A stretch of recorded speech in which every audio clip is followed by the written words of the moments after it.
يطع الله ورسوله فقد فاز فوزا عظيما. إخوة الإيمان، إخواني وأخواتي rahimani wa rahimakumullah jami'an, jamaah i'tikaf Masjid Al-Ikhlas. Masya Allah, ikhlas semua, Masya Allah jamaah. Ini kalau sudah ikhlas itu enak. Mohon maaf, anak salah baca waktu itu. Jadi 21:15 ya. Tadi ada nyantai gitu ya. Nyantai, kata nanya, so, tahu kan?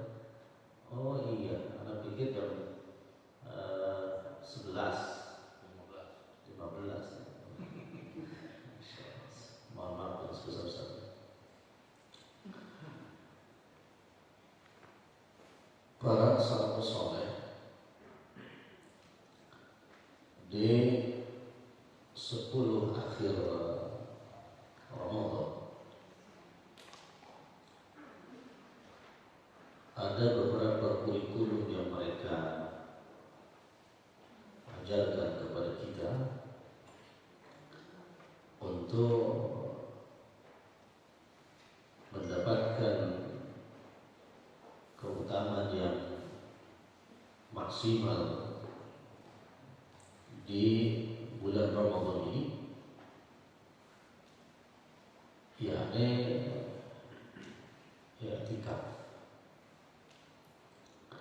Bahkan dulu sebelum para sahabiah juga meminta kepada Nabi SAW untuk i'tikaf, jadi para sahabatnya i'tikaf. Yang menariknya, Anda sudah sampaikan di majlis lain. Yang menariknya dulu kalau para sahabat yang i'tikaf, mereka meninggalkan istri mereka di rumah, tapi Nabi SAW itu melipat gandakan uang belanja kepada istri-istri mereka yang ada di rumah.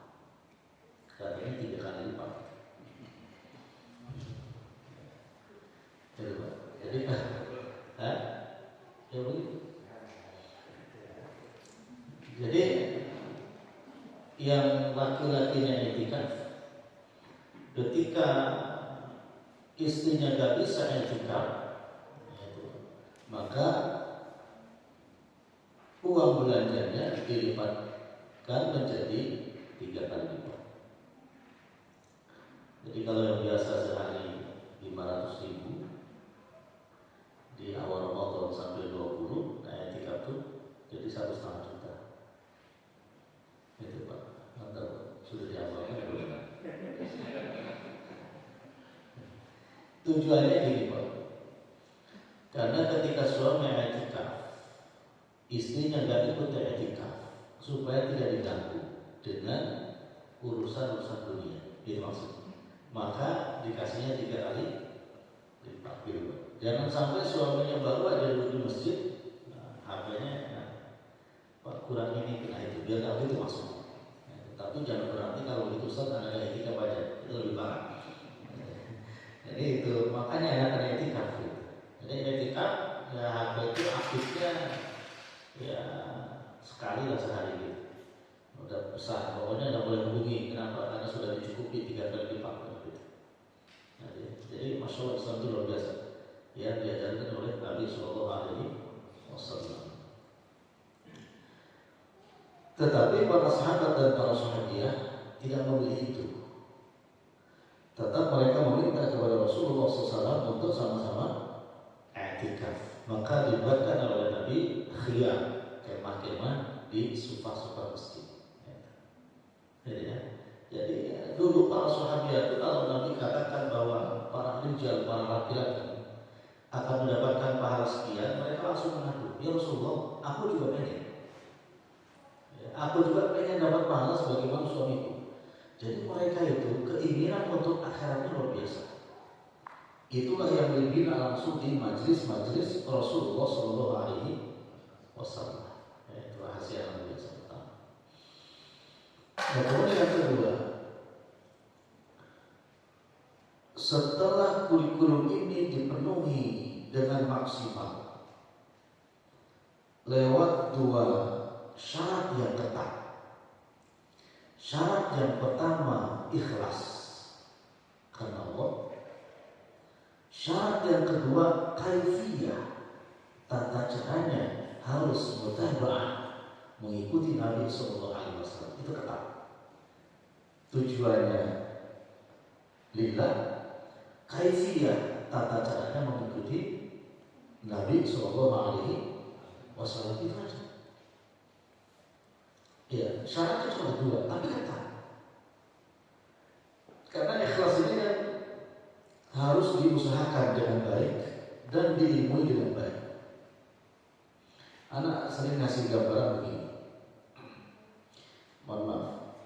Di sini sholat tarawihnya durasi berapa lama, Pak? Durasi. Iya, waktunya 40 menit. Jadi 40 menit itu hampir 4 lembaran. Iya, itu 4 lembar dengan bacaan yang hadir ya, agak cepat. Nah, itu 4 lembar. Jadi kalau tambah sedikit lagi 9 itu 1 juz. Itu bagus. Baik. Maksud Anda begini, ia jadi makmum ketika sholatul tarawih dituntut di dalam kurikulum Qamar Ramadan tetap dengan dua syarat tadi. Ikhlas, caranya sesuai dengan apa yang dicontohkan. Nah, ikhlas itu akan memperkuat ritual ibadah seseorang sehingga dia berakhlak ihsan kepada Allah dan juga ihsan kepada sesama. Lihatnya begini. Mana yang didahulukan ketika kita menjadi makmum? Sabar apa itu? Yang kita dahulukan, kita jadi makmum. Sabar apa itu? Gambarnya begini. Tadi kan 45 menit. Tiba-tiba ada imam di sini, ini contoh. Tidak ngasih tahu dulu kepada pengurus juga, imam aja. Taruh. Tiba-tiba setiap satu rakaatnya 2 halaman. Dan kita bayangkan itu bisa 1,5 juz. Berarti hampir 1,5 jam. Kira-kira kalau menemukan imam seperti itu, respon kita yang sudah belajar ngaji, ridho apa sabar? Ridho apa sabar? Ridho. Kita ikhtilaf gak apa-apa. Ini pengalaman kalau tak ada. Ridho apa sabar itu? Ridho. Biasanya 40 menit, tiba-tiba 1,5 jam. Kalau begitu kita lihat definisinya. Kata Al-Imam Ibnu Rajab Al-Hambali, kata beliau, ar-ridho afdalu min as-sabr. Ya, ar-ridho afdalu min as-sabr. Ridho itu lebih utama dari sifat sabar. Kok bisa? Nah, karena ridho itu maknanya senang. Jadi kalau ada kaidah raditu billahi rabba wa bil islami dina wa bi Muhammadin sallallahu alaihi wasallam nabiyya wa rasulah, maknanya raditu, kami senang engkau itu yang mengurusku, yang mengatur aku, yang memelihara aku. Kalau kita katakan ya Rabb, aku senang kau itu sebagai yang mengurus aku, yang memelihara aku, yang mengatur aku. Kalau begitu kan kita nggak boleh protes loh pada Allah. Kenapa? Karena ikrar kita, aku senang gitu. Mana yang aku senang, kita beriman terhadap takdirnya. Baik takdirnya itu yang baik atau yang kurang baik. Jadi kalau tiba-tiba 1,5 jam, kalau bapak lahirnya Rio, berarti nggak ada masalah. Malah akan bilang apa? Kurang Ustaz. Apa dong? 1,5 jam lagi 2 jam. Itu. Tapi kalau sahabat itu kayak tadi, Ada sabar aja habis mau ngapain? Mau pulang malam? Itu namanya sabar. Sabar terpaksa. Nah kata Ibnu Rajab yang utama itu ridho, bukan sabar. Derajatnya paling rendah dengan sabar. Sehingga Allah menyeru orang sholat itu dengan sabar dulu. Ya ayyuhalladzina amanu ista'inu bis-sabri was-salah. Minimal sabar dulu deh. Tapi ihsannya kepada Allah mestinya ridho. Ini kan sering bermasalah dalam sholat tarawih. Untuk kita durasinya standar 40-30. Itu pun kalau menemukan imam yang kurang bagus suaranya, itu pun diuji keriduannya. Ternyata yang 30 menit itu kita ridho. Kalau imamnya itu masalah, soundnya itu jamil gitu. Tartil, suaranya bagus, itu ridho. Tapi ternyata 30 menit kalau suaranya innalillahi gitu, itu ternyata nggak ridho juga itu. Nah, terpaksa deh. Ini kayak begini jangankan 1 jam 30 menit aja sudah ampun-ampun. Jadi perlu ihsan kepada Allah ridho. Nah makanya kaidahnya hanya imanan wa ihtisaban, iman dan ihtisab. Sehingga jawaban dari Allah ghufira lahu ma taqaddama min dhanbi. Itu wajar loh Pak. Yang ridho dari awal sampai akhir wajar. Kalau dia punya dosa, dosanya berguguran diampun, wajar. Kenapa? Senang yang luar biasa. Masya Allah ya. Ini belum kepada tema Pak. Sedikit prolog aja. Makanya anak sering tanya gitu. Alhamdulillah tadi malam anak sama teman-teman sahur itu ada yang ngasih nasi kuburi Pak. Jadi ternyata kalau kita itu Allah Maha Rahman, kemudian i'tikaf. Karena Nabi katakan i'tikaf itu diintip kan di malam-malam ganjil. Itu benar-benar orang Indonesia itu datangnya malam ganjil aja Pak. Jadi kalau di kampung nggak mau datang. Jadi Allah sudah Maha Kaya, Maha Rahman masih diakali. Dia kan datangnya tuh lihat ganjil aja. Kenapa tuh datang? Dipilih-pilih. Di sini nggak bisa Pak. Apa sama aja? Apalagi kalau malam ganjil kita kasih tahu itu soalnya yang etika makanya nasi kubur tambah banyak. Yang biasa masuk masih jam 11 jam 10 udah datang. Dan itu langsung juga nanya, bener nggak nasi kubur? Bukan aja bener, bener nggak kubur? La haula wala quwwata illa billah. Kelasnya nggak tepat. Tapi gini maksudnya, begitu kita makan nasi kubur ini tetap ridho, tetap makan nasi kubur. Kalau gratis tidak enak lagi. Pertanyaan begini, kita makan nasi kebuli atau selain nasi kebuli? Ketika ada nanya, gimana? Ladin, enak apa enggak? Jawabannya enak. Kalau kita tanya lagi, sebenarnya ketika kita makan nasi kebuli, enaknya tuh di nasi kebuli atau di mana? Kan nggak pernah ada nanya begitu Pak. Ternyata yang bikin enak tuh bukan di nasi kebulinya, di hatinya. Enak tuh di sini Pak. Wallahi, Bapak lagi sakit parah mencoba. Senangnya makan durian. Ada yang ngasih durian, gimana dia? Enggak enak. Kenapa? Hatinya lagi sakit. Ternyata enak dan gak enak itu bukan di kebuli, di hati. Maka kita ihsan kepada Allah mesti rodi itu. Untuk agama itu enak gak enak, hatinya harus enak. Kenapa? Karena tetap harus enak. Gitu. Masya Allah. Saudara kita ada yang puasa itu lebih lama daripada kita. Begitu berbuka puasa sudah masuk sahur lagi. Ya kan? Itu ridhonya luar biasa Pak. Itulah syariat Allah. Syariat Allah itu bukan diukur dohirnya, tapi bagaimana batin, ridho atau tidak. Ya, Masya Allah. Harus begitulah salat. Makanya kan kalau datang ke masjid untuk sholat bukan masalah imamnya. Imam sholat jadi atau gak jadi, memang kita datang untuk Allah. Tetap harus ridho. Lalu begitu dapat yang jadi suaranya berarti itu adalah rahmat dari Allah, keberkahan. Lalu begitu datang yang gue jadi yang jelek berarti ujian. Tapi tetap ridho kan. Imam yang bagus ana mesti ridho, imam yang kurang bagus ana mesti ridho. Ihsan kepada Allah. Baru ghufira lahu ma taqaddama min dhanbi. Masya Allah. Kira-kira bagus semua di sini Imam, alhamdulillah. Dan ini bocoran ke pengurus, bocoran aja, supaya jamaah itu mesti dimotivasi dengan apa? Cari ilmu yang bagus, supaya jamaahnya itu. Lo kok bisa? Nah Allah pun begitu. Kita pengen dapat surga itu kan dimotivasi oleh Allah kan? Sampai-sampai barang siapa yang datang ke masjid, dia ta'allama ilman, dia untuk belajar ilmu, atau mengajarkan ilmu, maka derajatnya sama seperti dia mendapatkan derajat orang yang haji. Ini kan Allah memotivasi.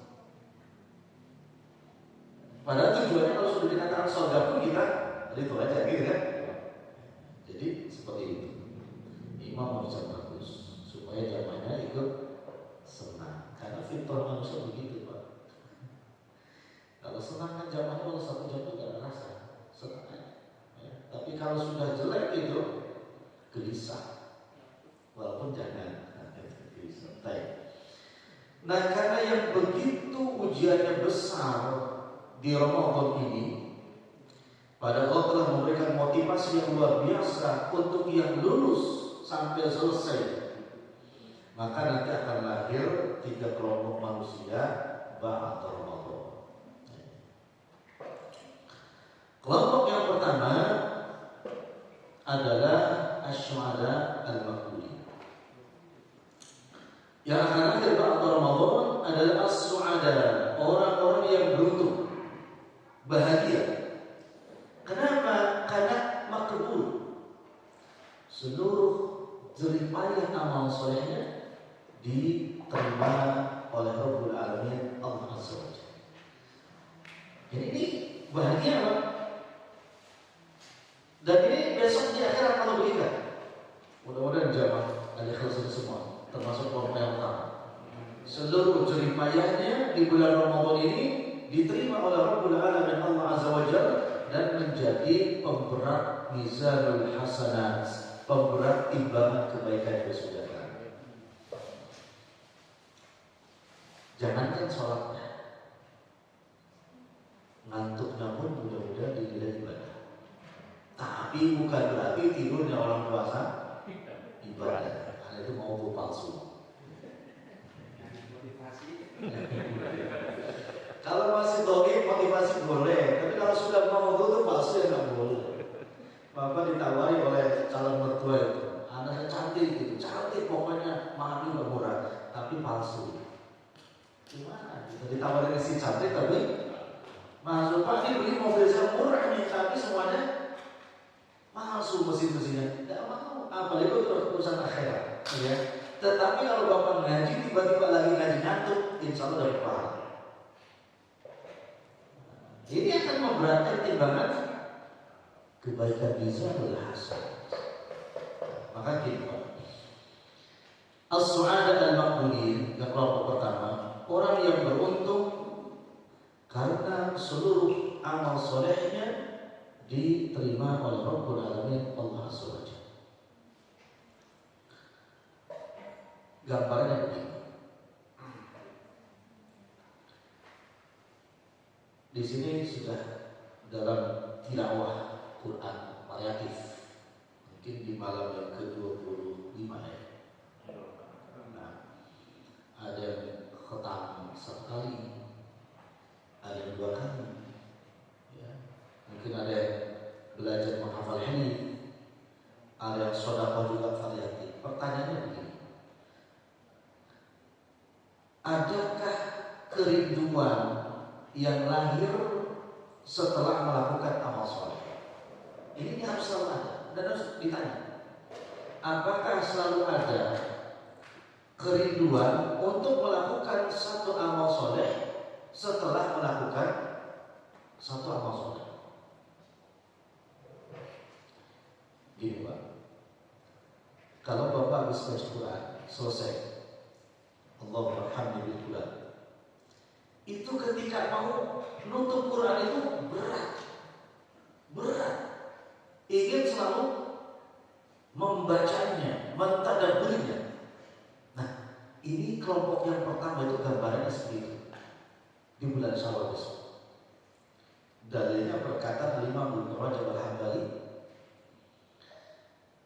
wa jazaa'ul hasanat al-hasanatu ba'dah. Balasan seseorang dari melakukan kebaikan, manakala kebaikan itu diterima oleh Allah Azza wa Jalla, maka akan melahirkan kebaikan-kebaikan berikut. Gampang kan? Jadi kalau sudah melakukan suatu amal soleh, rindu untuk melakukannya lagi. Itu kata Ibnu Rajab, tandanya amal soleh kita diterima oleh Allah Azza wa Jalla. Masya Allah. Itu gampang diterima. Jadi kalau Bapak sudah sholat tahajud itu, ya Allah pertemukan lagi besok dengan tahajud. Nah, sebagai para salaful ummah, mereka berdoa, Allahumma balligh Ramadan sinin ba'da sinin an ba'da an. Ya Rabb, sampaikanlah kami ke Ramadan sinin ba'da sinin an ba'da an. Tiap tahun sampaikan. Kalau yang doa setelah itu tandanya apa? Rindu. Tandanya rindu, ingin mengamalkan lagi, ingin berjumpa lagi gitu. Nah yang kayak seperti itu kan Ibnu Rajab, ciri orang yang amal solehnya diterima. Masya Allah. Kalau nggak diterima, selesai Ramadan, bilangnya apa? Alhamdulillah sudah puasa. Alhamdulillah sudah nggak puasa. Kalau orang soleh begitu enggak, ya Allah saya kok sudah tiba-tiba sebentar lagi habis di Ramadan, rindu Ramadan terus. Ada kerinduan untuk terus-menerus beramal soleh. Sebagaimana firman Allah dalam surah Ar-Rahman, hal jazaa'ul ihsan illa ihsan. Bukankah balasan kebaikan itu akan melahirkan kebaikan? Nah, jadi hati-hati kalau sudah beramal soleh lalu udah nanti aja, enggak. Itu tandanya amal kita tertolak. Tapi kalau ada keinginan untuk melakukannya lagi, ya itu tandanya amal kita diterima oleh Allah Azza wa Jalla. Makanya kalau kita lihat sejarah para salafus saleh, itu ada kan di dalam kitab At-Tibyan Al-Imam Nawawi rahimahullah, mereka yang berdialog dengan Nabi SAW tentang berbagai amal soleh. Ada yang mengatakan, ya Rasulullah, saya bisa sholat itu semalam suntuk gak berhenti dan saya pulang. Ada yang begitu. Datang dari ya Rasulullah, urusan puasa ini saya bisa wisol nyambung, gak usah buka sehari semalam. Datang lagi ya Rasulullah, untuk khataman Quran saya bisa sehari semalam.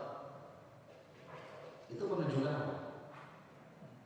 Kerinduan terhadap amal soleh. Tapi apa kata Nabi?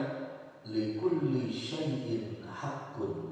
Segala sesuatu itu adalah haknya. Kata Nabi, tidak. Kamu berpuasa, ya, kemudian kamu berbuka. Kamu tidur dulu ketika mau sholat malam, kemudian setelah hilang ngantuknya baru sholat. Kemudian kata Nabi, tidak boleh khatamkan Quran 3 hari sekali.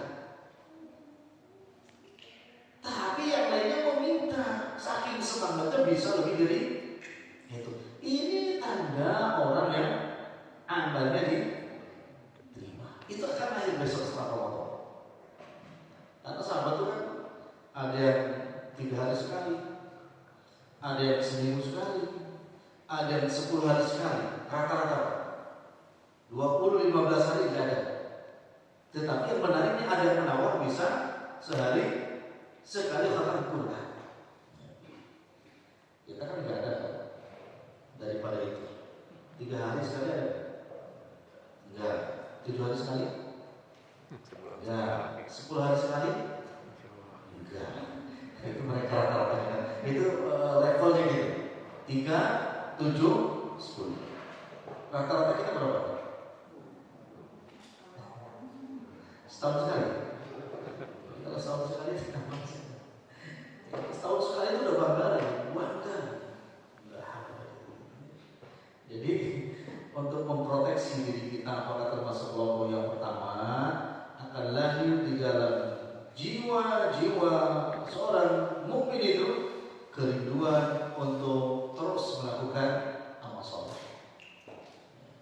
Gambaran itu tuh begini Pak, gampang. Lihat Bapak yang sudah umroh atau haji, orang Indonesia ketika berada di Madinah itu nunggu pintu Masjid Madinah dibuka itu dibela-belain sampai nggak tidur dan menunggu masjid dibuka, gitu ya. Saking apanya? Rindu. Pun di Masjidil Haram begitu. Kenapa? Rindu. Kalau pulang dari Indonesia kan Indonesia sudah hilang. Bukan nunggu pintu masjid dibuka. Sudah dibuka berjam-jam belum datang juga. Itu tandanya bagaimana rindu. Oleh nggak bertanya, nggak evaluasi, yang rindu. Yang rindu ditungguin. Nah, seluruh amal mereka akan ulang di bulan Syawal yang dilakukan di bulan Ramadan dengan penuh rasa senang. Ini yang pertama. Mudah-mudahan seperti itu ya insyaallah kita semua ya. Jadi masjidnya tambah ramai, makmum itu pada colok. Baca Qurannya tambah rajin, sedekahnya tambah besar. Itu tandanya amal soleh kita diterima. Gampang ya? Gampang. Cuma untuk nyocok diri kok iya gitu. Isinya iya gitu ya. Insyaallah. Karena ada orang tuh kalau urusan yang amal soleh itu puasa Senin Kamis saja nggak pernah bisa. Jawabannya nggak ada waktu. Cukup niat. Saya niat besok mau puasa Senin nggak jadi. Nanti deh Kamis, niat lagi Kamis, gak jadi juga. Ada aja halangannya. Kenapa? Karena mungkin melakukan amalnya bukan yang soleh. Maka orang yang terbiasa dengan amal yang tidak soleh akan terhalangi untuk melakukan amal soleh. Ada saja. Itu fakta. Setiap mau melakukan amal soleh ada aja halangannya. Tetapi orang yang biasa melakukan amal soleh karena akan melahirkan amal soleh yang lainnya, sekalipun sibuk selalu ada waktu untuk melakukan amal soleh. Ini luar biasa. Walaupun sibuk selalu ada waktu. Kan meninggal kan begitu. Apa nanti kalau kita meninggal nunggu waktu kita longgar gak sih? Ya, enggak kan? Enggak. Yang pertama. Yang kedua, golongan kedua ba'da Ramadan atau budak-budak Ramadan. Budak Ramadan bukan ibadah, bukan hamba Allah, tapi ibadah Ramadan. Hamba Ramadan yang menghambanya hanya di bulan Ramadan. Lepas dari Ramadan maka tidak lagi menghamba. Baca Qur'annya hanya bulan Ramadan. Sedekahnya hanya bulan Ramadan. Dan lainnya hanya bulan Ramadan. Bahkan yang lebih parah ketika ketemu dengan orang yang baca Quran di masjid, dia malah menegur orang yang baca Quran di masjid. Ente orang haji kayak bulan puasa aja. Pernah dengar yang begitu? Ya, anak sih gak menyarankan. Kan sering kita dengar ada speaker dari luar baca Quran. Kalau hamba Ramadan bilangnya apa? Ini kayak bulan puasa aja. Seakan-akan Quran itu bunyinya atau dibacanya hanya Ramadan. Fakta itu. Dan itu sudah kesalahan dan contoh yang kayak seperti itu. Minal masjid, minal masjid, minal mushola, minal mushola, minal majlis, minal majlis. Di mana-mana seperti itu. Bertahan di masjid 7 hari selesai. Bertahan di paling lama 10 hari selesai. Tajri kemana ada, kembali kepada perilaku semula. Itu hamba Ramadan. Padahal Nabi SAW ajwadan nas, yang paling dermawan. Tetapi di bulan Ramadan, termasuk akhir Ramadan, lebih dermawan lagi. Baik, ikhwati iman. mana yang paling utama, memberi bukaan puasa atau memberi sahur orang yang puasa? Pertama tiga hadisnya. Memberi makan orang buka puasa atau memberi makan orang yang sahur? Buka. Mana yang lebih utama? Buka. Kenapa? Buka puasa. Karena jelaskan di sini, memberi makanan buka puasa utama. Tetapi memberi sahur orang yang puasa jauh lebih utama, dan ini sering dilupakan. Maka masih ini sebagai tujuan. Kalau bukannya orang puasa yang utama, apalagi memberikan kekuatan dengan izin Allah lewat makanannya sehingga dia bisa berpuasa, itu jauh lebih utama. Gitu ya. Tapi yang sering banyak fokusnya kepada Buka. buka puasa, bukan sahur. Masya Allah. Kalau di Masjidil Haram itu bukan dan sahur. Anda jelaskan ya sama teman-teman. Ya. Anda pernah Ramadan di sana? Di Saudi? Belum. Ada. Ya. Ramadan di Mekah atau di Madinah? Tidak sedikit para aghnia, orang-orang kaya yang memberikan makanan kepada shaimin dan shaimat, itu mereka menyelipkan uang di makanan tersebut yang nominal paling kecil 500 real. Jadi dikemas kayak gitu, pisang, apel, air mineral, roti, tapi di dalamnya selalu yang rezekinya bagus lah, ada uang paling kecil 500 real. Berapa? Jadi kalau pengen kenyang terus gratis buka, terus dapat duit sana. Tapi akhirat nggak dapat, karena hanya pengen dapat duit. fulus, ya, sama perut. Ini mereka luar biasa. Dan itu bukan hanya bulan Ramadan, yaumul Jumat mereka berlomba. Sekarang di Indonesia baru rame-rame ada namanya Jumat apa? Jumat berkah. Jadi ketika Anda lihat kenapa Jumat berkah, oh ternyata orang bulan Jumatan dapat berkah, disebut Jumat berkah. Dari dulu Jumat itu berkah. Iya kan? Sejak kapan Jumat nggak berkah? Gak ada berkahnya. Sampai Nabi katakan, "Man yaumul Jumat," kata Nabi, barang siapa yang meninggal malam Jumat atau hari Jumat, umina min fitnatil qabr, maka dia aman dari fitnah kubur. Maksudnya apa? Tidak disoal, berkah gak? Berkah ini tiba-tiba muncul di Indonesia, Jumat berkah, masjid mana tuh? Yang makannya lebih banyak, nah, itu berkah. Akhirnya yang dekat masjidnya tetangganya pindah ke masjid yang lain. Kenapa? Di sini kurang berkah, nasi padang malah. Oh di sana nasi kebuli. Gimana ceritanya? Salah menempatkannya. Jadi mencari berkah dari Allah Azza wa Jalla mereka di setiap waktu. Dan mereka gak mau disebut-sebut namanya sebutannya 3. Sengaja disembunyikan. Kenapa Pak? Karena ketika disembunyikan orang yang menemukan itu jauh lebih bahagia daripada diekspos. Ya, jauh lebih bahagia. Dan ingat, maka Allah menyebutkan yudha'if liman yasha, pahala-pahala yang besar yang akan Allah berikan besok di akhirat. Allah katakan Allah lipat gandakan sesuai dengan kehendakmu, Allah rahasiakan. Kenapa? Karena pasti itu lebih besar. Kalau yang tidak besar-besar Allah tidak rahasiakan.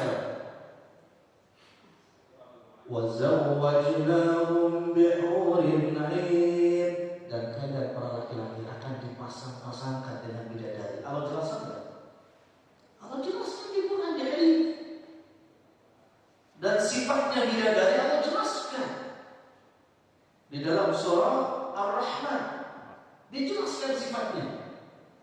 Di surah Waqi'ah dijelaskan sifatnya. Artinya apa?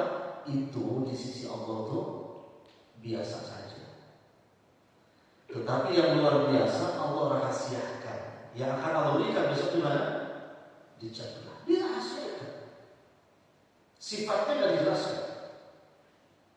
Sampai ketika para ahlul jannah masuk kepada jannahnya, Allah bertanya kepada mereka, apa kata Allah Azza wa Jalla?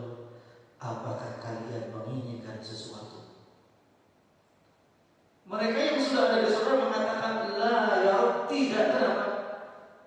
Alam tubayyin wujuhana, karena muka kami ini yang tadinya gosong di dalam neraka telah Engkau angkat dan Engkau putihkan bersinar bercahaya hari ini. Cukup. Mereka mengatakan cukup. Lalu Allah tanya lagi, apakah kalian itu betul sudah cukup atau menginginkan sesuatu lagi? Sampai 3 kali. Baru ahlul jannah itu dari surga bertanya, apakah ada yang lainnya? Hal min mazid? Apakah ada tambahan yang lainnya? Dijawab oleh Rabbul Alamin Allah Azza wa Jalla. Apa kata Allah? Keridhoanku. Apa? Keridhoanku. Berarti keridhaan Allah Azza wa Jalla itu melebihi keindahan dan makannya bidadari yang ada di surga. Itu paling tinggi pemberian Allah itu ridhonya Allah. Sahibul makan, sahibul jannah, sahibul dunya wal akhirah, yang memiliki seluruh kenikmatan langit dan dunia, meridhoi hambanya ketika sudah masuk ke dalam surga. Itu jauh lebih dahsyat dibandingkan dengan bidadari surga. Maka anak sering uji sama murid-murid kalau di majlis, antum kalau besok masuk surga, apa yang pertama kali antum minta? Sempat jawabannya, bidadari. Itu awal. Bidadari bukan yang lebih tinggi derajatnya, bukan, tapi ridhonya. Sehingga ketika sudah mendapatkan ridho Allah, maka Allah izinkan orang tersebut untuk nazar, bisa melihat wajahnya Allah Azza wa Jalla bila hijabin, tanpa hijab. Ya Allah, indah sekali ketemu dengan majikan kita yang luar biasa, yang hari ini memberikan nafas, rezeki dan lain sebagainya tanpa pilih kasih. Tiba-tiba besok mengizinkan untuk bisa melihat wajah. Semoga kita tidak terhalang bisa melihat wajah Allah Azza wa Jalla, Rabbul Alamin. Itu yang luar biasa. Maka jadilah sebagai orang-orang yang menghamba hanya kepada Allah kapanpun dari manapun, termasuk Ramadan, jangan hanya menjadi hamba Ramadan. Masya Allah. Anak sering nanya, Pak, kalau buka puasa itu sebetulnya yang paling indah, yang paling bahagia itu dikabulkannya doa atau adzan maghrib dan berkumandang. Ini yang mana? Yang paling kita tunggu-tunggu tuh beduknya adzan maghrib, atau yang ditunggu tuh adalah dakwatul makturah, doa yang gak ditolak. Mestinya doa yang ditolak, tapi faktanya beduknya. Makanya tidak ada satu manusia pun ketika bulan Ramadan mendengar sautul muadzin, suara orang yang adzan, ala kulli hal, seperti apa suaranya, mereka tidak ada masalah, yang penting adzan. Soalnya ya, ya, pokoknya mau pakai lagu, nggak pakai lagu, malah lebih senang. Cepat, yang penting adzan. Padahal kita bukan itu, karena Nabi katakan inna lis-shaim inda fitrihi la da'watun ma turad. Sesungguhnya bagi orang-orang yang puasa itu inda fitrihi, ketika berbuka ada doa yang tidak akan ditolak. Itu yang kita tunggu. Sehingga kita luangkan waktu nisfus sa'ah, setengah jam. Untuk apa? Menjemput jamuan istimewa. Apa jamuan istimewanya? Siapapun yang munajat kepada Allah, maka doanya tidak akan ditolak. Baik, itu hamba Allah. Anak bertanya lagi begini, Pak. Di antara bapak dan ibu yang hadir di masjid dari kelas ini, ada nggak yang nggak punya masalah?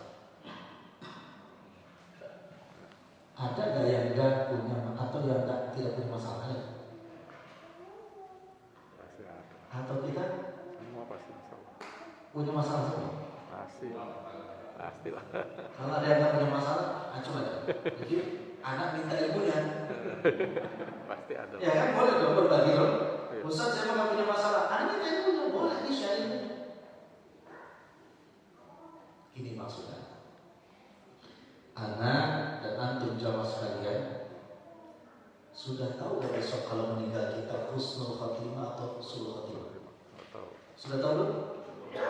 Belum. Kalau belum tahu itu masalah bukan? Masalah.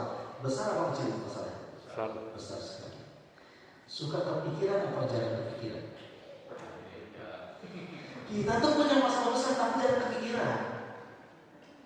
Ya, kalau 10 sahabat Nabi yang ada selesai sudah dijamin masuk surga, dikhabarkan oleh Nabi SAW pada mereka masih hidup, luar biasa. Tapi mereka pun ibadahnya malah lebih luar biasa lagi. Nah, kan ya biar motivasi sedikit. Karena tadi kan udah lewat, mudah-mudahan sampai jam 2 gitu. Iya. Kan kita punya masalah semua. Siapa tahu masalah ini kan selesai, jadi selesai gitu masalahnya Pak ya. Masya Allah. Kan bisa aja Pak ya, bisa aja. Misalkan Bapak Ridho duduk di sini berharap Allah, ya kan, bermutabah kepada Nabi SAW, tiba-tiba meninggal, selesai masalah. Kenapa? Karena meninggal di majelis Sulaim, kemudian dia semata-mata karena Allah, insya Allah dinilai husnul khatimah. Berarti selesai masalah. Satu kan? Husnul khatimah berarti selesai satu masalah. Tinggal masalah yang lain.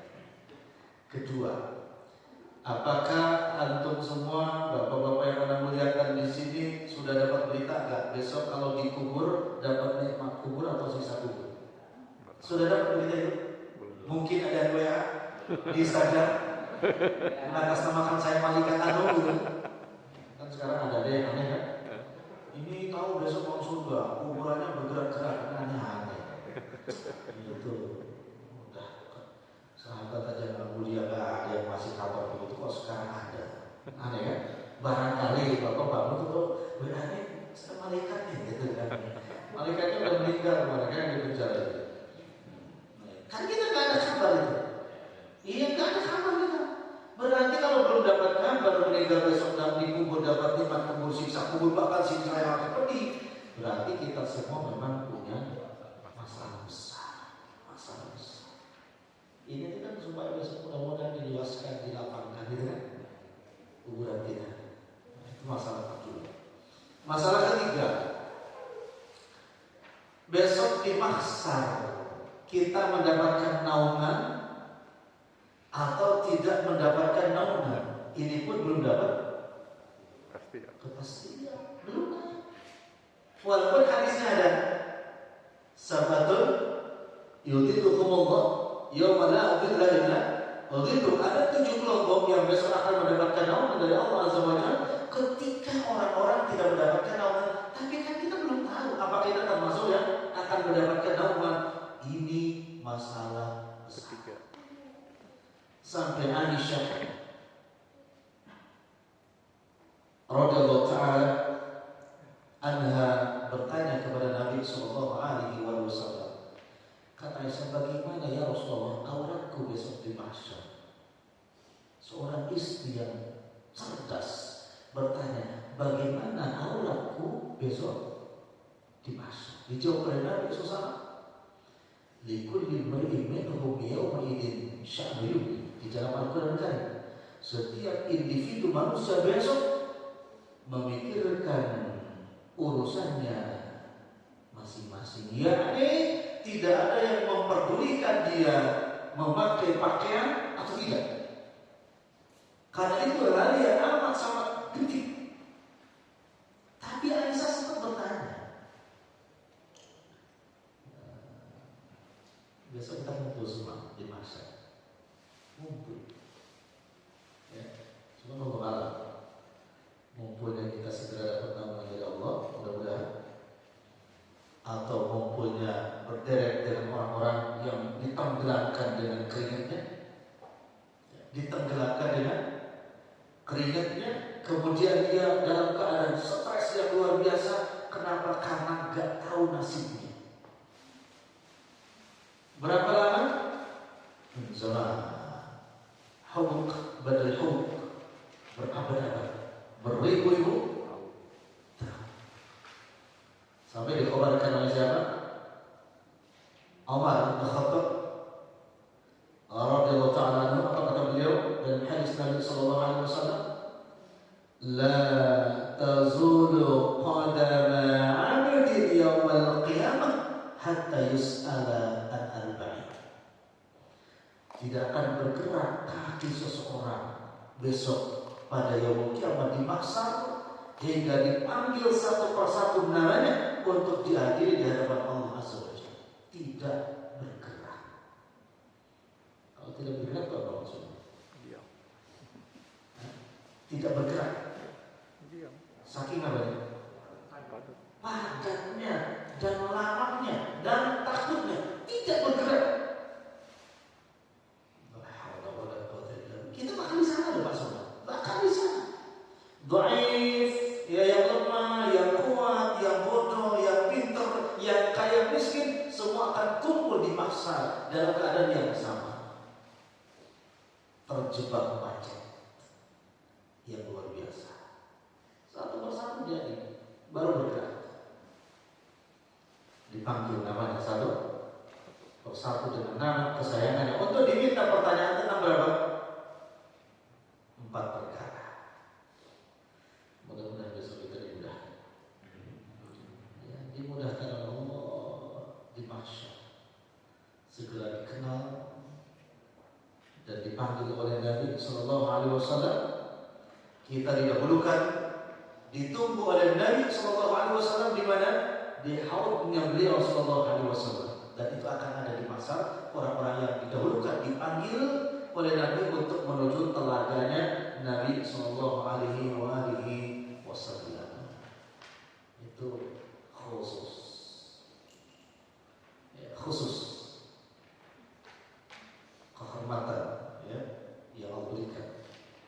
Kata Nabi, ana faratukum bil haq. Aku tunggu kalian di mana? Telaga. Di telaga. Kalimat aku tunggu berarti satu harapan. Yang harapan kepada siapa?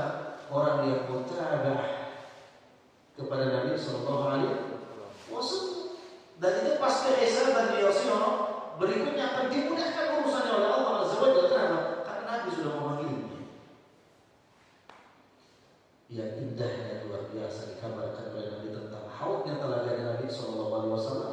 Sifatnya kata Nabi ahla minal asal. Dia lebih manis daripada manisnya madu. Abiyatu minal laban, lebih putih daripada susu. Dan yang menariknya di situ langsung Nabi sallallahu alaihi wasallam yang menjamu umatnya besok di hari. Masya Allah, luar biasa ya.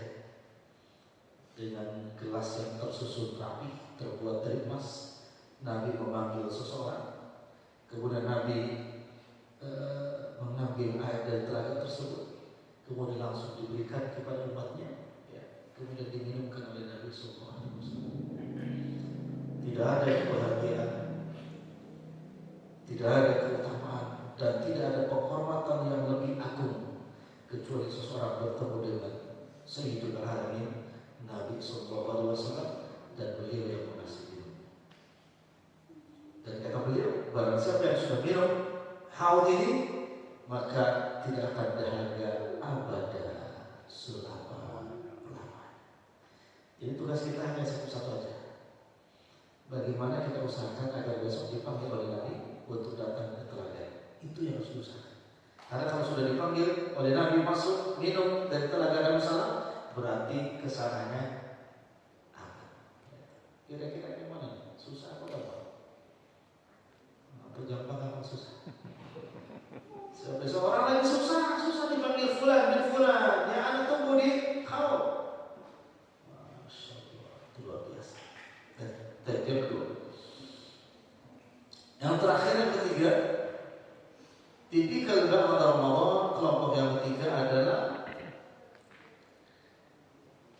yang dikatakan magrur. Apa itu magrur? Mereka tertipu. Magrur, tertipu. Siapa yang tertipu? Ahlul ma'asi, pelaku maksiat. Itu semuanya tertipu. Sebelum masuk Ramadan, dia melakukan kemaksiatan. Selama bulan Ramadan melakukan kemaksiatan. Apakah yang seperti itu ketika selesai Ramadan baik? Enggak. Maka selesai Ramadan bertambah jahat, maka magrur, tertipu. Dan tipikal seperti itu banyak. Ya Ramadan juga tertarik begitu masuk Ramadan, malah seakan-akan bertatayur. Apa bertatayur itu? Bernasib sial. Datang dia bulan puasa lagi. Pernah dengar yang gitu aja? Orang lain mengatakan alhamdulillah Ramadan ini ya Ramadan lagi. Magrur. Ya, begitu Ramadan, ya nggak bisa buka warung puasa lagi. Ya, apa susahnya bulan puasa buka warung kan boleh? Ya, boleh. Boleh. Yang nggak boleh kan maksa orang yang puasa disuruh buka. Itu nggak boleh. Seperti itu. Magrur. Bahkan Ramadan lebih parah lagi. Ini kelompok yang asyiya mardudin, yang celaka karena amal-amalnya kalau ada ditolak oleh Allah Azza wa Jalla. Sebagaimana hadis Ibnu Rajab tadi, wa jazaa'u sayyi'at as-sayyi'atu ba'daha. Balasan keburukan itu maka akan melahirkan keburukan berikutnya. Jadi as-sayyi'atu ba'daha, balasan keburukan akan melahirkan keburukan yang lainnya. Ini yang berbahaya. Ya, itu 3. Mudah-mudahan kita termasuk yang Allah kuatkan beramal dengan maksimal, karena tidak ada syariat yang memberatkan hambanya. Semua syariat ini ringan. Yang penting kita berusaha mesti ridho. Ya, kalau ridho, insya Allah semua kita akan selamat sampai tujuan. Insya Allah. 1 coba sudah ya. Jadi masih boleh. Masya Allah ya. Nah, ya. Jadi 3 poin ini ya harus kita usahakan, karena tidak ada cita-cita untuk mendapatkan akhirat tanpa usaha yang maksimal. Dan itu semua kita dhaif, lemah, harus memohon kepada Rabbul Alamin, Allah Azza wa Jalla. Contoh ini dijelaskan oleh Syekh Muhammad Shalih Al-Munajjid di dalam kitab Salat Khusyuk. Kata beliau hafizallahu ta'ala, barang siapa yang mendirikan sholat kemudian dalam sholatnya tidak pernah bisa khusyuk, maka tanyakan kepada dirinya, apakah pernah minta kepada Allah agar Allah memberikan rezeki bisa sholat khusyuk? Pernah? Yang di sini sholatnya khusyuk semua ya? Alhamdulillah. Kalau nggak bisa khusyuk, kata beliau hafizallahu ta'ala, pernah nggak kita minta kepada Allah, ya Allah, ya berilah kami rezeki sebaik-baiknya rezeki hari ini, apa? Bisa khusyuk di dalam sholat. Jadi kalau belum minta kepada Allah Azza wa Jalla, maka salah yang sholat tadi. Nggak bisa khusyuk karena nggak pernah minta kepada Allah. Ini kita jarang mengevaluasi. Ya. Maka orang yang sholat tidak bisa khusyuk itu, ya banyak kemungkinan. Di antara satu, karena dia tidak meminta kepada Allah agar dijadikan sebagai orang yang bisa khusyuk di dalam sholat. Yang kedua, memang tidak belajar bagaimana memahami ilmu-ilmu yang berkaitan dengan bagaimana supaya sholat bisa khusyuk. Lawan yang khusyuk tidak khusyuk. Maka para sahabat dan juga para salafus saleh menyebutkan orang yang sholat dalam keadaan tidak khusyuk, maka disebut orang yang sholat dalam keadaan sukar. Apa sukar? Mabuk. Orang mabuk ngerti yang diomongin? Enggak. Berarti kalau kita sholat ngerti yang diomongin? Sholatnya dalam keadaan mabuk. Berarti pernah mabuk semua ya? Sejelek-jeleknya mabuk, orang mabuk di dalam sholat nggak ngerti yang dibaca. Dari takbiratul ihram sampai nggak ngerti. Dan yang parahnya itu sudah nggak ngerti, tidak ada usaha untuk belajar biar ngerti. Ini parah. Tapi ketika baca doa iftitah Allahumma ba'id baini wa baina khataaya kama ba'adta bainal masyriq, ditanya apa itu artinya? Nggak tahu. Ini kan mabuk namanya. Maka ada pesan kepada anak-anak tahfidz dan lain sebagainya. Ada yang namanya talbisul iblis, tipu daya iblis. Apa itu tipu daya iblis? Khusus kepada para penghafal Quran. Anak-anak atau remaja atau bapak-bapak yang fokus menghafal Quran dikategorikan sebagai terkena penyakit talbisul iblis kalau fokus hanya murojaah. Hanya murojaah. Diulang terus karena takut kalau hafalannya lupa. Padahal Quran bukan itu. Ayat bil ayat, satu ayat dengan satu ayat diperintahkan oleh Allah Azza wa Jalla untuk apa? Dipahami dan diamalkan. Ya. Jadi kalau fokus hanya memurojaah saja menghafal tanpa mempelajari, memahami Al-Quran Al-Karim, maka termasuk talbis iblis. Dia kena tipu daya iblis. Jadi anak bapak punya anak lagi menghafal. Ya, selain menghafal mereka uji. Surah ini asbabun nuzulnya apa? Surah ini substansinya satu surah ini apa saja? Dibagi berapa? Itu harus paham. Karena tujuan Quran seperti itu. Apalagi kalau menjadi hanya seorang qari membaca Quran hanya untuk dibacakan di hadapan umum, ya, dan itu tidak memahami apa. Bapak pernah lihat di YouTube ada qari yang disawat? Tahu disawat? Disawat ya? Iya, pakai duit disawat bil fulus. Semakin lama yang nyawatnya maka semakin lama lagi bacanya, semakin melengking. Ini fitnah zaman yang luar biasa.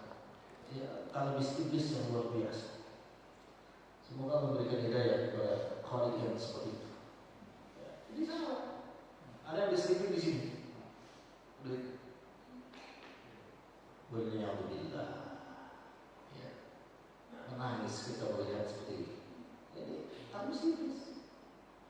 Jadi Quran itu kata Hasan Al-Basri, Quran dibaca untuk diamalkan, bukan dijadikan amal. Ini perkataan Hasan Al-Basri. Quran dibaca untuk diamalkan, bukan dijadikan amalan. Kalau itu dijadikan amalan, padahal itu diamalkan. Hudan linnas wa bayyinatin minal huda wal furqan. Suaranya bagus. Ada lagi talbis iblis kepada para imam. Imam sholatul tarawih yang muncul hari ini, belakangan ini. Sholat tarawihnya katakanlah 11 rakaat.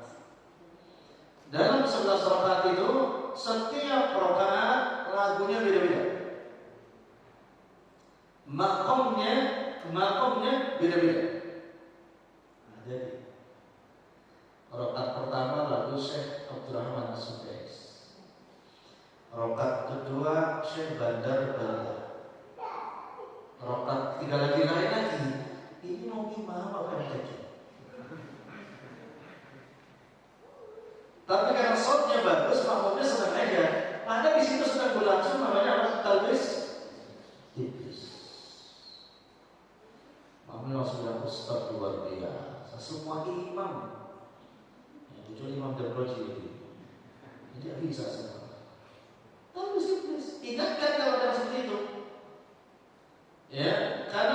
majelis Al-Quran akan diturunkan rahmat oleh Allah bila khusus di bulan Ramadan, ya semuanya kalau tilawahnya itu memang semuanya begitu. Contoh Nabi SAW. Bayangin bagaimana seorang qori di sawah dan orang teriak tertawa-tawa, sementara Nabi kalau ketemu dengan ayat azab, Nabi berhenti, Nabi menangis, Nabi minta perlindungan kepada Allah. Nabi ketika baca Quran ketemu dengan ayat rahmat, ayat bahagia, Nabi berhenti dan Nabi minta kepada Allah untuk kebahagiaan itu. Ini ketawa-ketawa, teriak-teriak. La haula wala quwwata illa billah. Jadi yang punya anak ya, jangan salah masukin pondok. Sekalipun pondok tahfidz Al-Quran. Karena banyak juga yang tahfidz Quran tapi tidak berdasarkan sunnah Nabi SAW. Ini berbahaya. Nanti dia bisa menghafal Quran tanpa menghafal Quran. Bagaimana? Langsung kiai sini nak dibaca batik. Ya udah minum ya. 3 hari dia hafal Quran tanpa menghafal. Tetapi ketika yang kemudian disuruh baca dan terlebih dahulu anak itu diruqyah, maka hilanglah seluruh hafalan. Berarti dari mana datang itu? Minal jin. Minal jin. Datangnya dari jin. Oh kan kiai Ustaz, ya jin kiai. Maksudnya kiainya bersahabat dengan, ada nggak kiai bersahabat dengan jin? Banyak. Bapak tahu aja. Makanya semua pakai gamis. Tahu dia temannya banyak. Pas mungkin ada. Anak termasuk yang paham. Di daerah anak di kampung, dulu waktunya mondok pernah nanya,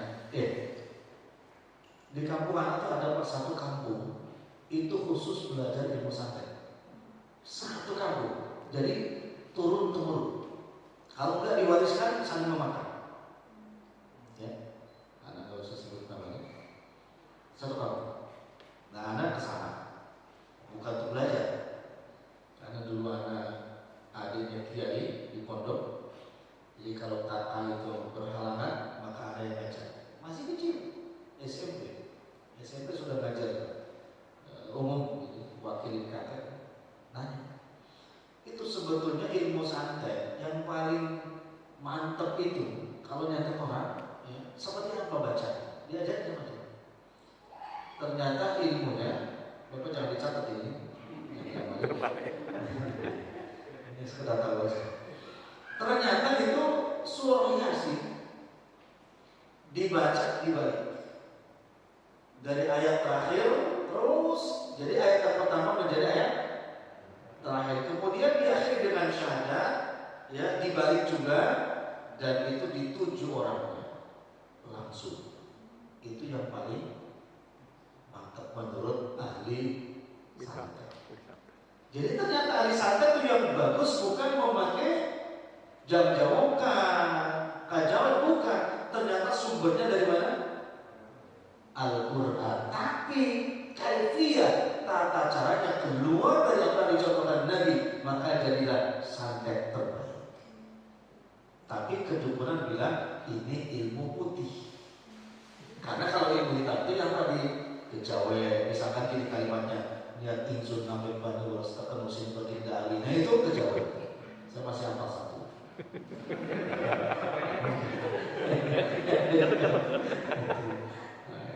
Itu bisa saya. Itu pakai puasa. Puasa 7 hari, nggak boleh makan yang hidup-hidup begitu, harus smoothie. Maghribnya minum setengah gelas, nasi 1 kepel, nggak boleh tidur. Namanya mati kening. Jadi buka besarnya pas ada subuh. Itu di pondok tuh ada sebagian pondok yang muridnya diajarkan seperti itu. Kenapa? Karena disebutnya ilmu putih.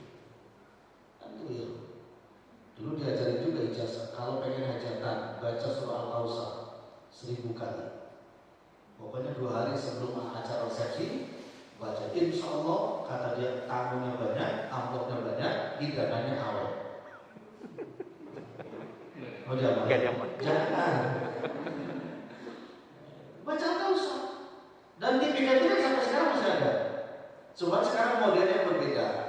pengantinnya disuruh puasa, kan gitu kan?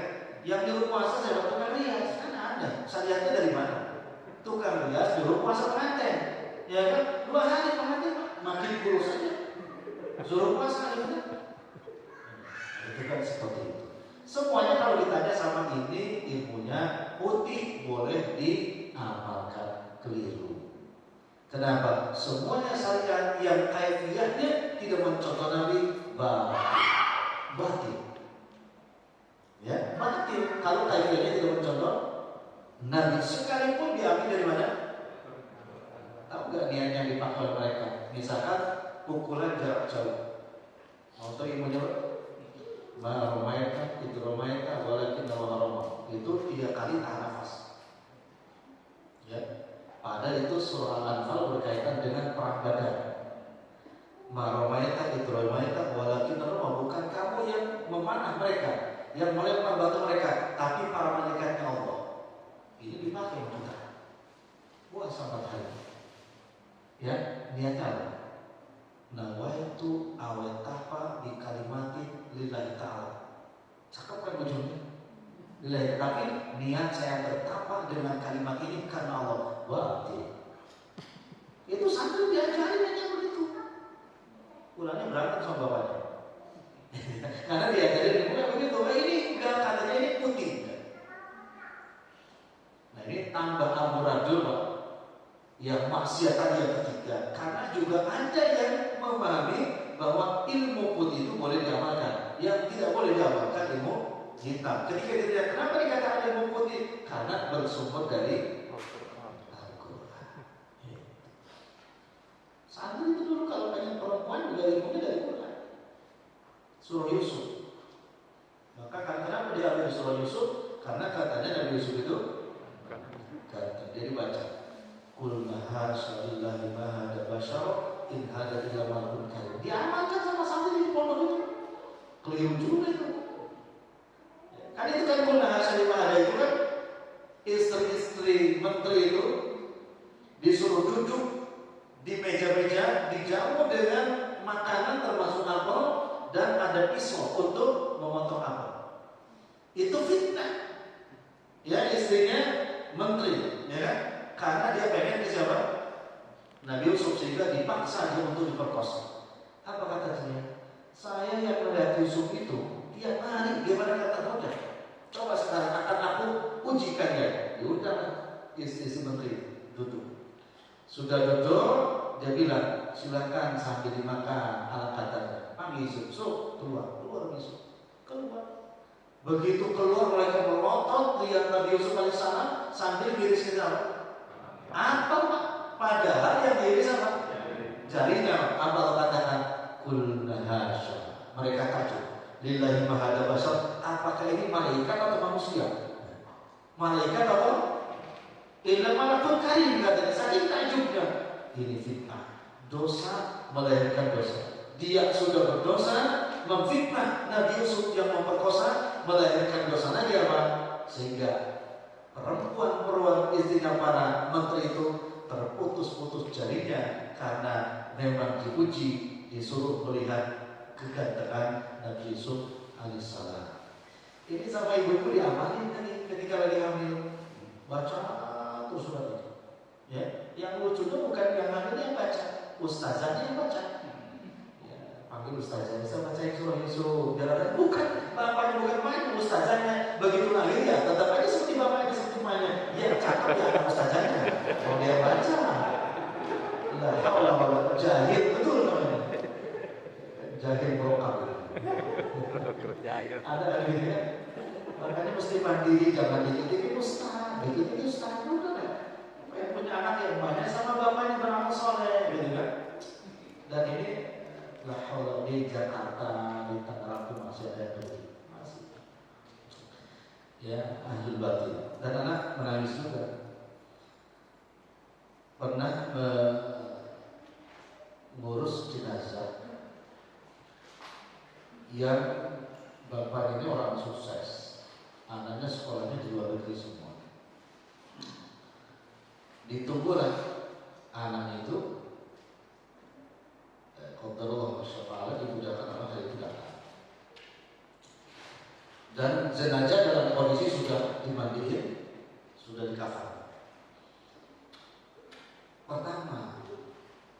Begitu kita disolati, anak panggil, ini anak yang laki mana? Oh ini.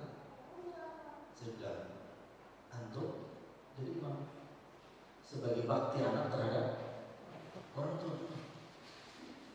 Langsung diam Pak, mukanya merah, kelihatan. Ujungnya berbeda. Maaf Pak Ustaz, saya nggak bisa. Coba ya, seorang anak disekolahkan ke luar negeri, giliran bapaknya meninggal, disuruh imami, bapaknya bilangnya, maaf, nggak bisa. Akhirnya berarti yang imam siapa? Anak waktu itu, Ustaz yang imam. Udah selesai, bawa ke kuburan, suruh turun, nggak mau juga. Kita nggak mau, rata kubur, rata. Anak panggil, ini kuburan saudara, selesai tugas sana. Silakan doa untuk orang tua. Anaknya kan, anaknya. Jawabnya sama Pak. Maaf Ustaz, nggak bisa. Coba, gimana? 2 kali ya, maaf nggak bisa. Ya sudah selesai. Ya sudah. Jadi ternyata kita tuh masih banyak yang semua apapun ngandelin Ustaz. Hatta bapaknya meninggal tetap harus Ustaz. Di atas kuburan juga Ustaz juga. Ya termasuk nanti pengen punya anak yang ganteng, cantik, yang rajin, Ustaz dan Ustaz. Itu fakta loh. Ya, makanya ada oknum Ustaz memanfaatkan itu. Dan hanya kepada yang meninggal, mau diurusinnya lama atau sebentar ini doain. Terus kalau lama 1,5 juta. Bacanya bayar sebentar. Ada yang memang kesurupan itu karena pikiran, kesurupan itu karena labil, kesurupan itu karena dia iri-irian, bukan kurang iri ya, irian. Yang kemarin di Depok itu kan kesurupan sendiri, sampai beli anak babi itu, itu. Dekat rumah takdir saya itu gitu. Ada juga kesurupan karena duit, ada yang kesurupan karena duit. Karena kesurupan karena dia itu sedikit sekali jarak. Kesurupan karena dia itu begini Pak, ada yang kesurupan datang yang disebut Ustaz, datang bawa orang lain. Nah yang dibawa oleh Ustaz itu kesurupan Pak, bilang kamu itu tadi didatangi mbahmu ya, tapi kamu gak lihat. Ya gimana lihat kalau dia gak tahu kan? Gak lihat, akhirnya katanya kelakain, nampak banyak. Maka kesurupan yang ngomong tuh orangnya yang dibawa Ustaznya. Ini kesurupan karena duit. Pernah ada gitu? Ada yang bilang? Jadi kalau kita Pak, mediumnya, mediatornya orang kita aja. Ini orang Bapak belum terbiasa Pak. Ya, bohong kan dia? Belum terbiasa. Ini orang saya biasa bohong. Maka cek kesurupannya. Hari ini masih percaya ini masih ada ya. Kesurupan karena jin itu sedikit Pak, dan jarang pada masa Nabi SAW jarang ada kesurupan karena jin, karena tertentu saja ya. Maka kita ini apalagi sudah etika begini harus bisa dipastikan. Kalau besok saat bapak atau ibu ketemu jin, pastikan jin yang harus kesurupan sama kita, jangan kita yang kesurupan jin. Ayo, baru akidahnya tahu itu benar. Sesekali begitu lihat jin, diam aja, dia kesurupan, letakkan kuda, panggil saja. Ini masih sholat ngaji masih kesurupan kan bohong itu Pak. Apalagi namanya kesurupan masal dalam ilmu kan nggak ada kesurupan masal itu nggak ada. Itu orang yang ada gangguan jiwa dengan frekuensi yang sama dia seperti itu. Anda kan punya poin berdua. Kalau kesurupan memang itu kezaliman, itu beda modelnya. Ya, dan itu sangat jarang. Saudara muncul di sekolah kesurupan masal, di kampus kesurupan masal, ya. Yang bahaya kalau di masjid ada kesurupan masal itu luar biasa. Ya, karena apa lagi? Jangan-jangan pengurus berantem. Bisa ada kayak kesurupan masal, jadi syaitan semua. Hati-hati. Nah ini kalau memang awalnya hari maksiat, Ramadan juga maksiat, maka setelah Ramadan akan menjadi dia menjadi ahli maksiat. Tidak serta-merta karena yang ilmu hitam tadi semua pun bisa terjadi kalau memang caranya tidak sesuai dengan apa yang dicontohkan Nabi Sallallahu Alaihi Wasallam. Maka pertanyaan saya terakhir, mungkinkah kita besok bisa bersanding bersama Rasulullah? Mungkin. Insya Allah. Mungkin nggak kita besok yang seperti Ana ini dhaif dan banyak dosanya bisa bersanding dengan kekasih Allah yang mulia Nabi SAW? Mungkin, insya Allah. Sangat mungkin, insya Allah. Bagaimana caranya? Wa may yuti'illaha wa rasul fa ulaika ma'al ladzina an'ama Allahu 'alaihim minan nabiyyin. Dan orang-orang yang yuti'illaha wa rasul, yang mengikuti Allah dan tidak kepada Nabi sallallahu alaihi wasallam, maka mereka akan diberikan nikmat yang terbaik oleh Allah Azza wa Jalla. Apa nikmat terbaik? Bersanding bersama Rasulullah sallallahu alaihi wasallam. Terjemah ini. Mudah-mudahan amal yang ringan dengan kita. Kan enak kalau besok kita bisa sama-sama di surga, ya, bersama-sama bersamping dengan Nabi SAW luar biasa. Tapi seperti itu, nggak ada tanya jawab kan? Boleh, berarti 15 menit. Ini habis ini kita juga ada kajian ya. Ini biasanya jam 11 kita ngaji di sana, kajian kita At-Tibyan dari mulai awal i'tikaf. Enggak apa-apa. 15-20 menit. Mana? Pakai itu, Mak. Assalamualaikum warahmatullahi wabarakatuh. Assalamualaikum. Ini masih ingat yang terakhir aja tuh ya. Dan kita kalau disuruh ittiba Rasul. Kalau Allah juga nyuruh kan kita contoh Rasul gitu ya.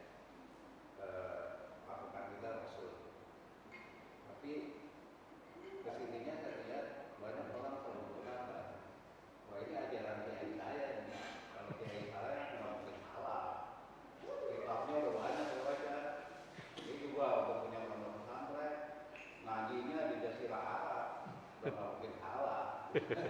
Padahal kita tunjukin ini loh, dia beda Al-Quran. Ini beda hadis. Tapi masih ngotot aja kiai saya mah nggak mungkin salah.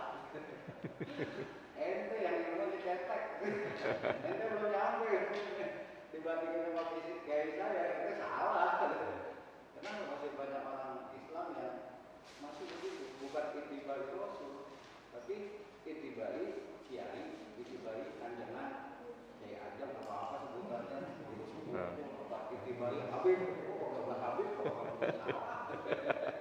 Padahal kan ajaran sebenarnya yang Habib kan kalau tadi kan kafiatnya nggak sama Rasul, ya salah. Apalagi kalau tanya, ini kan ini masih pada bandel aja kita lihat.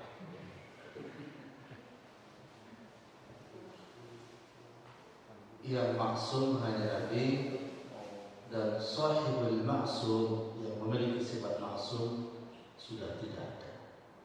Berarti ketika sudah tidak ada sahibul maksum, ghairun Nabi, tidak ada maksum. Artinya terbuka selebar-lebarnya kekurangan dan kesalahan. Siapapun selain Nabi, apalagi yang namanya Kiai, Gus, Ajunan, Ustaz, Aceh, karena saudara Aceh dulu, Aceh, itu terbuka semua. Makanya tugas kita, kul in kuntum tuhibbunallah fattabi'uni yuhibbukumullah. Satu. Yang kedua, kalau kita mau kreatif dalam agama, untuk apa Allah mengutus Nabi? Ya, kalau mau kreatif dalam agama, untuk apa Allah mengutus? Udah nggak usah Nabi diutus, masing-masing aja. Gitu ya. Nah, berarti kan sangat berbahaya ketika seseorang itu kreatif dalam urusan agama. Karena dalam urusan agama cukup mencontoh Nabi. Laqad kana lakum fi Rasulillah uswatun. Nah, pertanyaan, apakah masih ada itu sampai kiamat? Masih ada, Pak. Kenapa? Ittiba'ul hawa. Karena dia mengikuti hawa nafsu. Gitu ya. Makanya kadang-kadang dalilnya mimpi. Bukan dari Quran, yang dipakai dalil mimpi, kiainya mimpi kamu bener gitu kan. Kalau dikasih tahu tuh mbak kiai saya, oh Ustaz ini belum nyampe ilmunya. Terus nyampe kemana? Belum nyampe aja. Ini karomah. Karomah itu harus rasional juga. Kalau rasional ya bukan karomah. Ya, itu sangat amat berbahaya. Ya, ya makin kesini makin begitu. Ya, maka kita memohon kepada Allah, semoga Allah memberikan hidayah sepanjang masa dan sampai diwafatkan dalam keadaan mendapatkan petunjuk yang sebaik-baiknya, yaitu khairul haji Muhammadin sallallahu alaihi wasallam. Anak aja kalau ngaji di daerah Tangerang juga, tapi gue disebut namanya, ditanya, lah kalau Ustaz kan hajinya baru berapa kali? Guru saya kan sudah 4 kali. Tetap itu dari jadi aku sampaikan ke benar, ditanya hajinya berapa kali? Tapi baru 2 kali itu belum soalnya Pak. Yang saya itu hajinya 4 kali. Gimana kalau hajinya 10 kali? Itu udah gak nyampe juga Pak. Itu anak dulu ketika mau nikah di Tangerang itu ditanya begitu.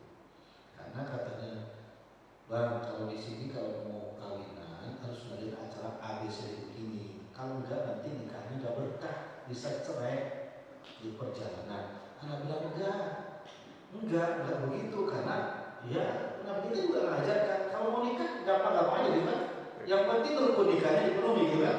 Kita ada ta'aruf, ada khitbah, ada itu udah begitu, enggak usah pakai macam-macam enggak masalah.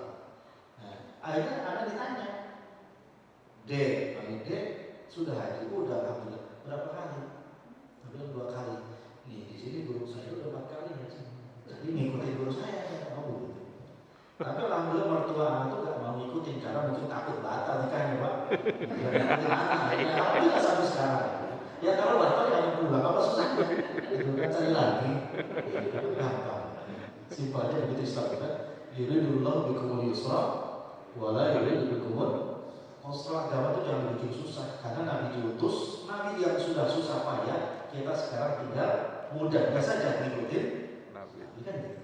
Jangan bikin susah payah. Jadi parah loh Pak, saya ditanya hajinya gitu. Cuman kalau anak mau bohong itu kan nggak boleh. Oh 2 kali lah, iya itu yang wajib. Haji sunahnya anak 10 kali, bisa aja kan. Itu kan kalah gurunya dia. Tapi kan masa bohong lagi kan nggak boleh. Gitu ya, pokoknya.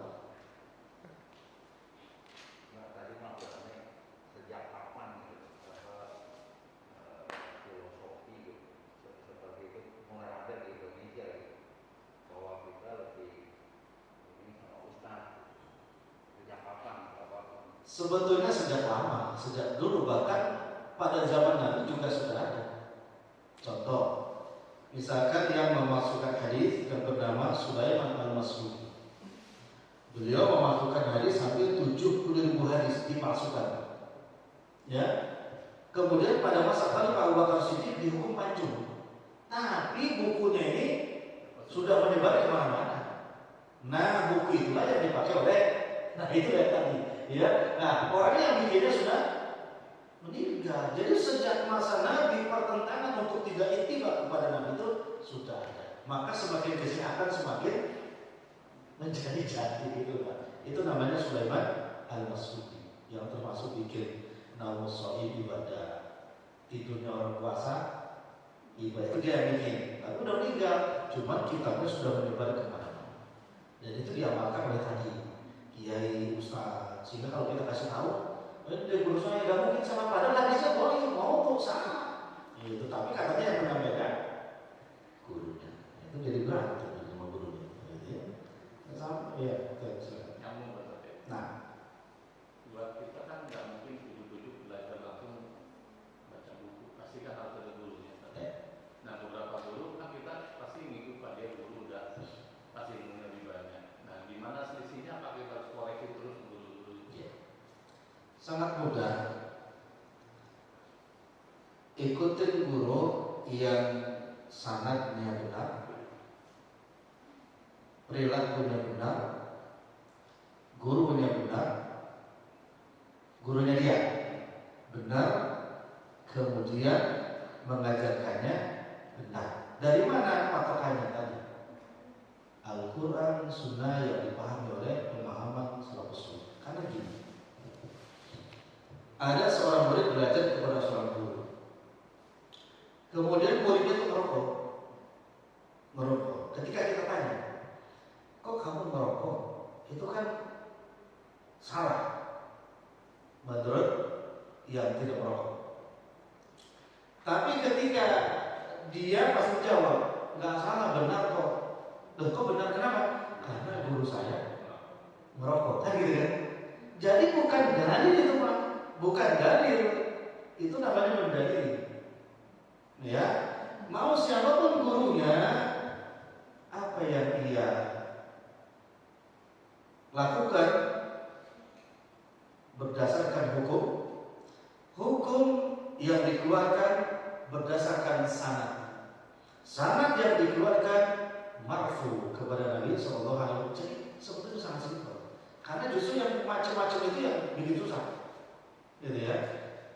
Dan hadis yang palsu, hadis yang maudhu juga untuk awam ya, untuk awam maaf. Itu juga sangat mudah untuk dipahami.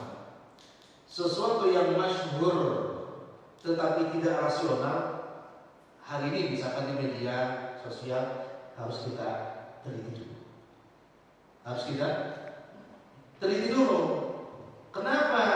Jangan-jangan itu harusnya palsu. Kalau mau dhaif dalam urusan motivasi itu masih bisa kita tersambung ya.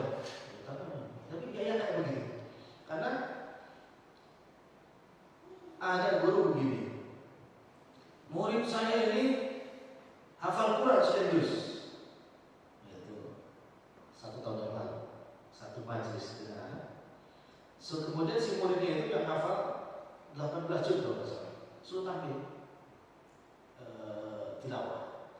Di saat tampil itu si murid ngambil minum. Itu satu lagi. Itu ibu.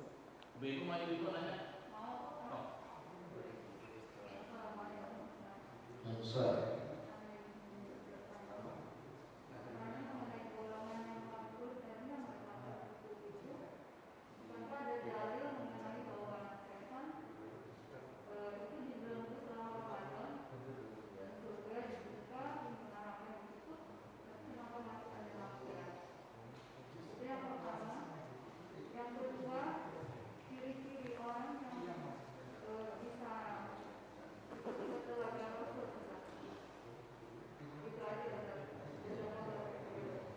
Oh iya. Wasul syayatin, ada 3 redaksi hadis tentang itu, bahwa di Ramadan setan itu dibelenggu. Ada lagi sulsilat itu di lantai. Ada yang mengatakan dohirnya memang setan kabair. Jadi kabar itu biangnya setan yang dibelenggu. Itu makna hadis yang pertama. Makna hadis yang kedua, maksudnya dibelenggu syaitan itu adalah dipersempit perjalanan syaitan. Nah, itu makna kedua, karena ada kaidah asy-syaitan yajri majrad dam. Syaitan itu berjalan di aliran darah. Maka kata Nabi, falyudhi, maka persempit bisau dengan puasa. Dan itu faktanya betul. Yang pertama, kalau yang biang-biangnya yang di lantai dibelenggu, berarti setan-setan ciri-cirinya itu berkeluyuran banyak, masih banyak. Berarti kalau begitu, yang kuat itu memang yang awalnya memang kuat. Tapi yang awalnya lemah tetap akan lemah. Saya kasih analog begini. Yang hobi badminton siapa? Orang ada badminton? Bapak ya, alhamdulillah. Ini Pak. Orang yang hobi badminton, anak juga dulu riautornya olahraga badminton. Ketika kita latihan, mungkin 1 bulan, latih sebulan. Dan ketika latihan itu semangat, Tapi setelah itu kan nggak ada pelatih pun kita main aja ya, karena memang sudah latihan. Ahli maksiat 11 bulan maksiat. Begitu Ramadan setan lepas pun tetap masih, karena setan sudah dilatih 11 bulan tapi didampingi, ya kan yang sebulan ini lepas aja dia masih juga. Karena dilatihnya berapa? 11 bulan. Bulan ngapain didampingi cuma sebulan sudah lagi. Itu maknanya. Tapi kalau dilatih 11 bulan itu kebaikan gitu kan. Sekalipun dibalik yang dilatih yang kecil, yang biayanya dilepas, dia tidak akan terganggu. Kenapa? 11 bulan saya sudah dilatih baik, maka gak benar walaupun jadi gede juga, apalagi cuma untuk 1 bulan. Kenapa? Karena saya latihannya 11 bulan. Itu maknanya. Hati-hati. Gak perlu setan kan, saya udah dilatih kalau 11 bulan, masa harus dibimbing saya terus? Gak teladan nih murid kamu gitu. Nah, untuk bilang, karena ada jalan langsung kan. Orang yang kamu nih setan di bulan gue cuma 11 bulan dilatih, dia sama setan terus. Udah aman lah. Jadi setan tuh bisa tertawa juga ketika dirantai. Udah nggak apa-apa lah sebulan ini. Yang ini udah jalan sendiri. Makanya sama dengan mana Futihat Abwaabul Jinan, dibuka pintu-pintu surga. Maknanya dimudahkan orang untuk beramal soleh. Itu mana dibuka apa? Dibuka pintu-pintu surga. Itu maknanya ya, tentang itu. Jadi jangan heran. Gak mungkin orang yang gak biasa makan siang bikin dosa, ya kan? Makan di warteg, tiba-tiba 3 hari puasa sudah makan lagi di warteg dengan separuh badan. Gak mungkin kalau gak biasa bikin dosa, gak mungkin. Kalau orang gak pernah bikin dosa, gak bakalan makan begitu. Dibungkus pasti ngumpet-ngumpet. Wallahi gitu. Karena terbiasa bikin dosa, dia takut dia separuh aja. Padahal mau separuh ya bisa aja dosa kan. Kemarin ada dia di belokan kalau masalah fitur atau warung. Bapak sampai ngumpet begini. Karena mau sama istri, ngumpet sama siapa kok? Amal puasa kok dengan Allah. Kan dia sama Allah gak bisa ngumpet. Dan apa? Pinggir jalan ngumpet dia kan cuma lihat. Itu kan bahlul namanya. Bukan bahlul namanya. Sampai ngempet begini, Bang. Untuk apa? Orang pinggir jalan yang lewat lihat semua. Cuma dia tidak membelakangi. Tapi kalau dia transaksi dengan Allah, maka tidak ada satu bumi pun yang tidak dilihat oleh Allah. Kalau orang biasa takut pasti beli, kemudian dibawa ngumpet. Sama lah kayak ibu yang menstruasi kan, gak puasa gitu. Tapi kalau ibu yang menstruasi gak puasa, kalau biasa dia baik akhlaknya, gak mungkin depan orang dimakan. Aku kan gak puasa, gak mungkin. Tapi karena biasa akhlaknya gak baik gitu kan, akhirnya senang aja, lalu minta orang yang gak puasa. Apa kamu minta? Iming-iming. Jadi ibu yang akan membedakan itu tergantung amal kebiasaan 11 bulan sebelumnya. Bersama setan kah atau bersama Allah kah? Kalau bersama setan, udah kata setan jalan sendirilah. Bodoh amat, mana boleh di sebulan harus sudah begitu terus. Ya, kan? Seperti itu. Yang kedua tadi apa? Nah, itu dijelaskan dalam hadis Sahih riwayat Tirmidzi dan Muslim.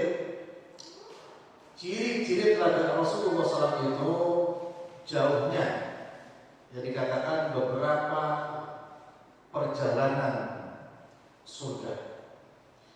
Kemudian antara pinggir ke pinggir satu itu lebarnya seluas langit dan bumi.